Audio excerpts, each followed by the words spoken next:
रही थी। उसे नहीं समझ में आ रहा था कि वह अंदर कैसे जाए। फिर उसे एक रास्ता दिखा कि वह खिड़की के दरवाजे से अंदर चली जाए, लेकिन वह रास्ता घर के पीछे की ओर से जाता था।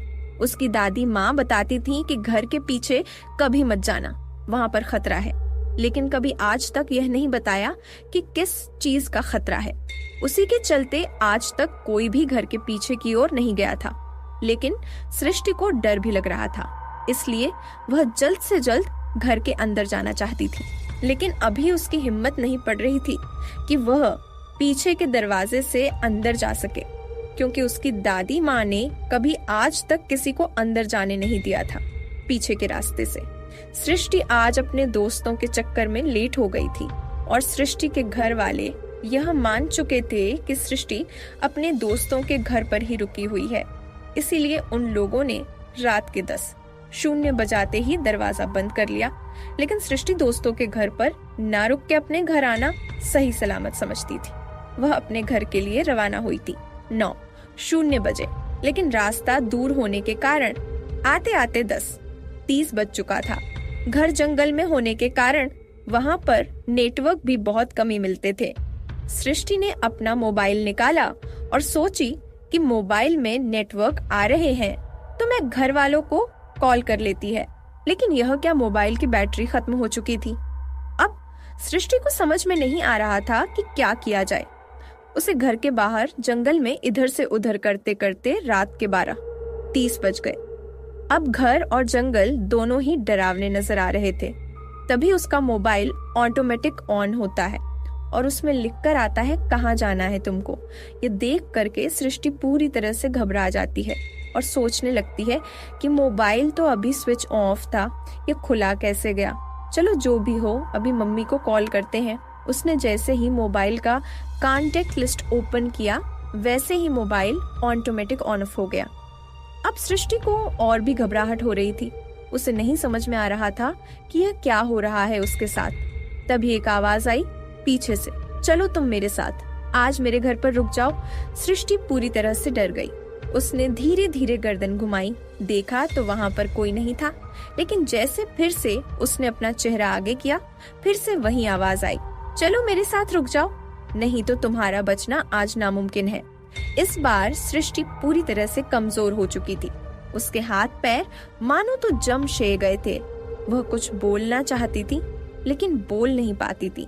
उसने फिर से धीरे धीरे अपनी गार्डन पीछे की ओर घुमाई तो देखा वहां पर एक छोटी बच्ची खड़ी थी।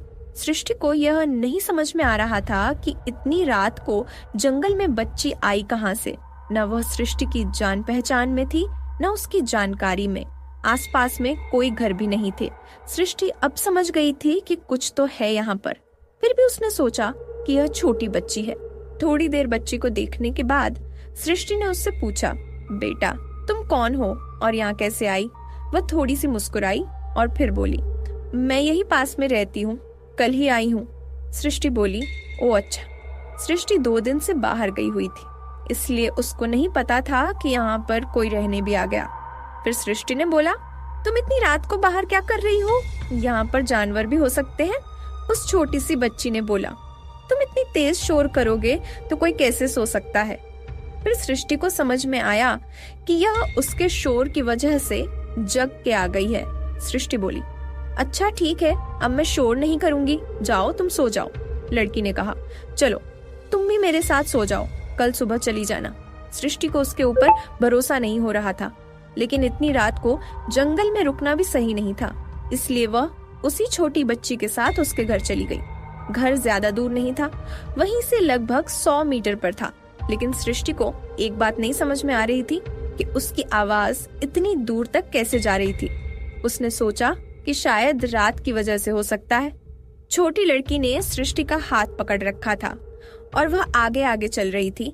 कुछ ही मिनट पर सृष्टि उसके घर के सामने पहुंच चुकी थी। सृष्टि ने देखा कि उसका घर बहुत पुराना और खंडहर टाइप में दिखने में था।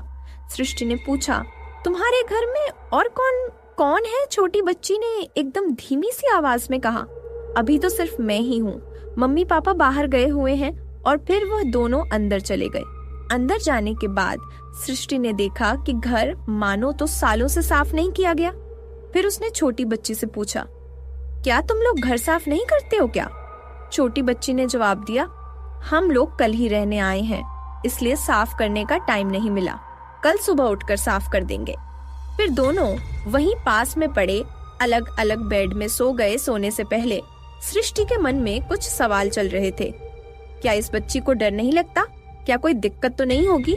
इसी प्रकार से उसके मन में हजारों सवाल चल रहे थे। सोते सोते हुए कुछ समय में सो गई। क्या सुबह सृष्टि उठ पाएगी? क्या होगा जब से पता चलेगा कि वहां पर कोई छोटी बच्ची थी ही नहीं? इन सब सवालों के जवाब जानने के लिए सुनते रहिए अधूरा ख्वाब, सिर्फ और सिर्फ पॉकेट FM पर। अगली सुबह